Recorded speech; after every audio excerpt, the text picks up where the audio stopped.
Hi everyone. मैं लेकर आया हूँ आपके लिए अडानी केस में एक बहुत ही नई जानकारी जो कि आपको शायद टीवी चैनल्स और यूट्यूबर्स ने अभी तक नहीं बताई होगी। वो ये है कि गौतम अडानी के पास दो ऑप्शंस हैं उस केस में जिसमें यूएस की कोर्ट ने ये एलिगेशन लगाया है कि अडानी ने $265 मिलियन ब्राइब ऑफर करी इंडियन ऑफिशियल्स को। अब ऐसा आज सुबह 4 बजे पता चला इंडिया में। उसके बाद अचानक से ये खबर सोशल मीडिया पे फैल गई और सारे ट्विटर हैंडल्स इस चीज़ को एम्पलीफाई करने लगे। और उस आज जब स्टॉक मार्केट इंडिया का खुला तो अडानी की वेल्थ 17% गिर गई, नेटवर्थ। इमेजिन, एक दिन में अडानी एंटरप्राइज के शेयर 23% लॉस पे बंद हुए। अडानी ग्रीन एनर्जी के स्टॉक 19% गिर कर बंद हुए। अडानी ने सारे एलिगेशंस को रिफ्यूज़ कर दिया, मना कर दिया। उनके हिसाब से ऐसा कुछ उनकी कंपनी ने उन्होंने नहीं किया है। अब जो यूनिक चीज़ मैं बता रहा हूँ जो किसी ने नहीं बताई है, उनके पास दो ऑप्शंस हैं। एक तो वो केस को लड़ें कोर्ट में, यूएस कोर्ट में केस को लड़ें, पेपर्स दिखाएं, बताएं कि हमने कुछ नहीं किया है। फिर कोर्ट डिसाइड करेगा। यूएस गवर्नमेंट की जो अथॉरिटीज़ हैं वो भी अपने साक्ष्य, सबूत, प्रूफ सामने रखेंगी। दूसरा ऑप्शन ये है कि वो इस चीज़ को सेटल करते हैं, ये केस को सेटल कर लें। यूएस में ये चीज़ होती है, आप इस तरह के केसेस को सेटल कर सकते हैं, ब्राइबरी केसेस को भी सेटल कर सकते हैं। उसमें ये होगा कि आपको फ़ाइन देना होगा, फ़ाइन पे करके आपका केस ख़त्म हो जाएगा।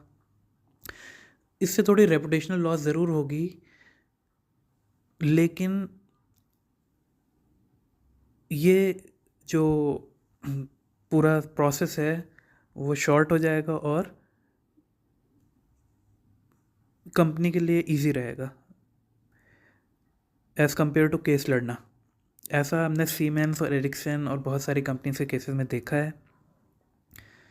तो अब देखते हैं कि गौतम अडानी अडानी ग्रुप क्या डिसाइड करता है। क्या वो केस को लड़ेगा या फिर वो फ़ाइन देने के लिए तैयार होगा, वो सेटलमेंट के लिए कोशिश करेगा ताकि यूएस अथॉरिटीज़ के साथ सेटलमेंट कर लिया जाए और इस केस को यहीं पर ख़त्म कर दिया जाए।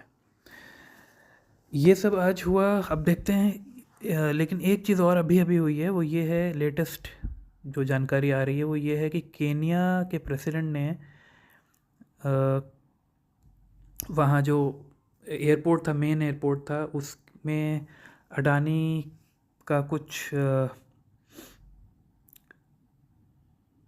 अडानी ग्रुप की कुछ डील होने वाली थी। अडानी ग्रुप का प्रपोज़ल केन्या की गवर्नमेंट कंसिडर करने वाली थी, लेकिन अब वो नहीं करेगी। ये जानकारी, ये एक्शन उन्होंने तब लिया है जब ये अडानी ग्रुप का यूएस का कोर्ट केस के बारे में हमारे सामने ये जानकारी आई। दूसरी तरफ केन्या की एनर्जी मिनिस्ट्री ने एक $700 मिलियन की डील साइन की थी अडानी ग्रुप के साथ में, ताकि वहाँ पे ट्रांसमिशन लाइंस को कंस्ट्रक्ट करने के लिए। वो डील भी समाप्त कर दी गई है, कैंसिल कर दी गई है। तो नुकसान हो रहा है अडानी को इस यूएस कोर्ट में जो केस चल रहा है उसके वजह से। अब देखते हैं आगे क्या होगा। जैसे जैसे हम मुझे और जानकारी मिलेगी इस केस के बारे में तो मैं आपके सामने लाता रहूँगा। प्लीज़ मेरे चैनल को सब्सक्राइब करें और वीडियो को लाइक करें। Thank you so much.